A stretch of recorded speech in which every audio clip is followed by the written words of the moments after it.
Welcome to Not Milk Never Milk. Subscribe if you're lactose intolerant. You start by powering the phone off and removing SIM and any case. This prevents shorts and lost parts. Next, secure yourself with an ESD strap and lay tools in order so you won't hunt mid-repair. Use the correct precision driver to remove visible screws. As you open seams, pry gently with a spudger to avoid cracking the frame. Once panels start to lift, keep track of ribbon locations and fastener sizes.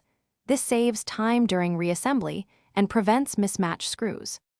With the back open, you must isolate power by disconnecting the battery connector, safety first always. Then remove any shielding or brackets covering the motherboard and identify the flex cable for the charging assembly. If the port is soldered, heat each joint carefully, lift the port with tweezers, and avoid stressing nearby components. If it's a modular plug, depress retention clips and slide it free. Once removed, clean solder pads with isopropyl and flux. This ensures reliable connections for the new port. You now place the replacement port, aligning pins and seating it flush.